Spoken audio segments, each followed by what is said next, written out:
নমস্কার বন্ধুরা, স্টার জলসাতে আসছে নতুন সিরিয়াল প্রফেসর বিদ্যা ব্যানার্জি। ব্লুজ প্রোডাকশনের এই নতুন গল্প নিয়ে ইতিমধ্যে আলোচনা ছড়িয়ে পড়েছে দর্শক মহলে। প্রোমোতে এমন কিছু ইন্টারেস্টিং ছিল না, তাই প্রোমো দেখে অনেকেই বলে উঠেছে এটা তো একই হলো জগদ্ধাত্রী গীতা এলএলবি পরশুরাম অ্যাডভোকেট অঞ্জলি শ্রীবাস্তবের মতো।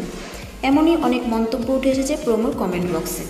তবে এবার একটা টুইস্ট আছে এই গল্পে। প্রফেসর বিদ্যা ব্যানার্জির প্রোমো দেখতে মনে হলেও অন্য সিরিয়ালের মতো, তবে স্টোরি কিন্তু খুবই ইন্টারেস্টিং। এই সিরিয়ালে থাকছে একটা ডাবল লাইফ, একটা ডার্ক মিস্ট্রি আর একটা হিডেন পাস্ট, যা একেবারে আনএক্সপেক্টেড। এই সিরিয়ালটা কোন স্লটে আসছে সেটা এখনও স্টার জলসা অফিসিয়ালভাবে অ্যানাউন্স করেনি, তবে ইন্ডাস্ট্রির খবর বলছে একটা প্রাইম স্লটে আসবে এই সিরিয়াল। চান্স রয়েছে 9টার স্লটেই আসার। পরিবর্তন হতে পারে স্টার জলসার অনেক পুরনো সিরিয়ালের স্লট।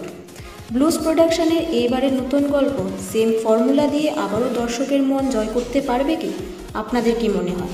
নাকি প্রফেসর বিদ্যা ব্যানার্জি এবার প্রুভ করবে এডুকেশনে আছে পাওয়ার আর রিভেঞ্জে আছে লজিক? Wait and watch.